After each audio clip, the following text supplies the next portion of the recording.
ওকে, আমি দুইটা জিনিস দিয়ে দুইটা ফাংশন দিয়ে মানে দুইটা কাজ করে আমি vlookup ফাংশনটা দেখাতে যাচ্ছি। প্রথমটা হচ্ছে কি একটা মোবাইল স্টোরের সেখানে তারা প্রোডাক্ট সেল করতেছে এবং সেই প্রোডাক্টের প্রাইস দিয়ে আসলে আমরা হচ্ছে গিয়ে যে vlookup ফাংশনটা ব্যাখ্যা করব যে হচ্ছে গিয়ে যে আমি আসলে ক্যাশ মেমো টাইপের কিছু একটা তৈরি করতেছি যেটাতে আমি প্রোডাক্টের তালিকা আছে, ওই প্রোডাক্টের নাম্বারটা দিব এন্ড দেন হচ্ছে গিয়ে মেমোতে অটোমেটিকলি ওই অনুযায়ী প্রাইস উঠে যাবে। ঠিক আছে, দ্যাটস ইট। এবং তারপরে ওই বেসিস করে আমি হচ্ছে গিয়ে ক্যাশ মেমোটা তৈরি করব। দ্বিতীয়টা হচ্ছে গিয়ে যে আমরা হচ্ছে গিয়ে যে গ্রেডিং সিস্টেম আসলে একটা ডেভেলপ করতে যাচ্ছি, সেটা দেখব। ঠিক আছে, সো আসি এবার আমরা। সো প্রথমটাতে যাচ্ছি। প্রথমটাতে হচ্ছে গিয়ে যে এরকম ভাবে আমরা করব যে দেখেন আমি এখানে প্রোডাক্টের লিস্ট তৈরি করে দিছি হাই হাই মোবাইল স্টোরের জন্য। ঠিক আছে, তারা হচ্ছে গিয়ে প্রোডাক্ট সেল করতেছে। ওকে, ঠিক আছে। তো আমি এখন মেমোতে যাই যে এখানে মানে এখানে আসলে আসতেছি যে ভদ্রলোকের নাম হচ্ছে তেলাপোকা। তো এই ভদ্রলোক তেলাপোকা আর কি মোবাইল কিনতে আসছে। ঠিক আছে, এখন সে যেটা কিভাবে করবে মানে করবে মানে সে আমি হচ্ছে গিয়ে যে প্রোডাক্টের নাম লিখলাম যে CYM1 সিম্ফনি 1 কথা সেখানে CYM1 দেওয়া আছে এবং হচ্ছে গিয়ে যে মেমোতে যায় আমি আসতেছি মানে প্রাইসটা অটোমেটিকলি আমি চাচ্ছি যে প্রাইসটা অটোমেটিকলি আসুক। ঠিক আছে, এইটার উপরে বেসিস করে সেটার জন্য আমি vlookup ফাংশন ডেভেলপ করব। সো vlookup ফাংশন আমি ক্লিক করলাম vlookup ফাংশনে এবং এটাকে ট্র্যাক করাই দিলাম যে হচ্ছে কি লুকআপ ভ্যালু ট্র্যাক করাই দিলাম এটাকে। এরপরে আগের পৃষ্ঠায় যাই যেখানে আসলে আমি প্রোডাক্টের মানে প্রোডাক্টগুলি তৈরি করে রাখছি, সেখানে আমি যাই সবগুলিকে সিলেক্ট করে দিলাম যে হচ্ছে গিয়ে যে আমার প্রোডাক্ট হচ্ছে গিয়ে এই কয়টা। এরপরে এইখানেই ফর্মুলাটা লিখি, কমা দিলাম। ঠিক আছে, লুকআপ ইন্ডেক্স নাম্বার মানে হচ্ছে গিয়ে যে আমি যদি সিম্ফনি দেই তাহলে সিম্ফনি 1 দেই তাহলে হচ্ছে গিয়ে এইটা আসবে, ওয়ালটন 1 দিলে এইটা আসবে প্রাইসটা।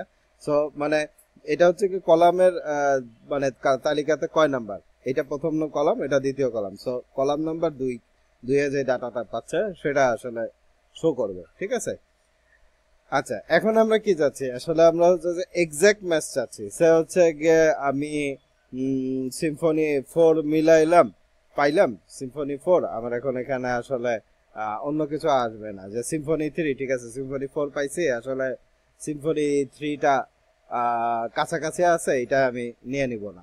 ঠিক আছে, আমার এক্সাক্ট ম্যাচটাই দরকার। এরকম ক্ষেত্রে আমি ফলস, এটা হচ্ছে গিয়ে এক্সাক্ট ম্যাচ, এটা বোঝানোর জন্য করলাম, ইন্ডিকেশন করে দিলাম, এন্টার দিলাম। দেখেন যে আমরা হচ্ছে গিয়ে যে ডেটাটা পেয়ে গেলাম। হ্যাঁ, আচ্ছা। এবং এখানে আমি যদি কোয়ান্টিটি দেই তাহলে এইটা এই ডাটাটা ইনটু এই ডাটাটা হচ্ছে গিয়ে মিলায় যেটা হবে সেটা হচ্ছে টোটাল তার আসলে সে হচ্ছে গিয়ে যে সে আরো প্রোডাক্ট কিনতে যাচ্ছে। এখন আমি এখানে লক করতে চাই যে আমি মানে এই ফর্মুলাটাকে আমি আসলে যদি আমি টেনে দিই, এভাবে টেনে দিই। ঠিক আছে, আমি সে হচ্ছে গিয়ে যে একটা নিচের দিকে এসে আমি লিখলাম সিম 2 মানে সিম্ফনি 2। অথচ এটা কিন্তু একটা জিনিস দেখেন যে প্রোডাক্ট লিস্টে আছে। ঘটনাটা হলো যে এটা ডাটাটা আসলো না। কেন আসলো না? কারণটা হচ্ছে যে এখানে আসলে অটোমেটিকলি প্রোডাক্ট লিস্টটাও নিচে নামা শুরু করছে। মানে রেঞ্জটা, প্রোডাক্ট লিস্টের রেঞ্জটা শুরু হচ্ছে A8 থেকে। A8 দেখেন কোথায় এসে শুরু হচ্ছে, যে স্যামসাং 1 এর মধ্যে এসে শুরু হচ্ছে। সেটা আসলে কেন, মানে এটা হচ্ছে কি যে মানে ও ওইভাবে ধরে নিচ্ছে যে আচ্ছা আমার রেঞ্জ মনে হয় অটোমেটিকলি নিচের দিকে নামবে। সেক্ষেত্রে আসলে এদেরকে আমাকে কি করতে হবে, যে পয়সা খাওয়াইতে হবে। হ্যাঁ, পয়সা খাও, যে হচ্ছে ডলার খাওয়াই দিলাম, যে যা বসে থাক। হ্যাঁ, ডলার খাওয়ায় থামাই দিলাম। ওকে ওকে, ঠিক আছে। স্যার টাকা খাওয়ায় আমি আসলে না, সরি দুঃখিত, ডলার খাওয়ায় আমি এদেরকে থামাই দিলাম। হ্যাঁ, তো আমার এখানে আরো প্রোডাক্ট থাকলে আমি সেগুলি অনুযায়ী বেসিস করে আমি আসলে এখানে আমি হচ্ছে কি ওয়ালটন 1 দিলাম। দেখেন আমার এখানে কিন্তু প্রোডাক্টের এটা চলে আসছে। ঠিক আছে, এভাবে আমরা অটোমেটিকলি যত দূর পর্যন্ত দরকার হয় এবার আমরা কিন্তু টেনে নিতে পারি। এটা হচ্ছে কি প্রথম vlookup ফাংশনটা। দ্বিতীয় vlookup ফাংশনে যাচ্ছি, যেটাতে হচ্ছে গিয়ে গ্রেডিং সিস্টেমটা, ঠিক আছে। এই তেলাপোকা ভদ্রলোক তেলাপোকা এখন পরীক্ষা দিতে গেছে কোনো একটা ভার্সিটিতে বা কলেজে, যাই হোক। সো এখন সে আসলে গ্রেড সিস্টেমটাকে আমি তাকে এভাবে ডিস্টিংগুইশ করছি যে হচ্ছে গিয়ে যে 0-তে F, 33-এ হচ্ছে গিয়ে সি গ্রেড, এতে হচ্ছে গিয়ে বি, এরপরে হচ্ছে গিয়ে 60-তে A এবং হচ্ছে গিয়ে 80-তে A+। এভাবে আসলে আমরা গ্রেডিং সিস্টেমটাকে ডিফাইন করছি। সো এখন সে হচ্ছে গিয়ে সাবজেক্ট হচ্ছে গিয়ে হ্যাঁ, কথার কথা হচ্ছে গিয়ে যে বাংলা, কথার কথা। সে এখানে নাম্বার কত অবটেন করছে, নাম্বারের উপরে দিয়ে বেসিস করে আমরা হচ্ছে গিয়ে সে নাম্বার সে 40 অবটেন করছে, ঠিক আছে। আচ্ছা, 40 কিন্তু লিস্টের মধ্যে নাই, খেয়াল করতেছেন, সে এখানে 40 কিন্তু লিস্টের মধ্যে নাই। এখন আমি এই জিনিসটা সরি, এখন এই গ্রেডের মধ্যে এসে vlookup দিব, vlookup, I am sorry, click করলাম।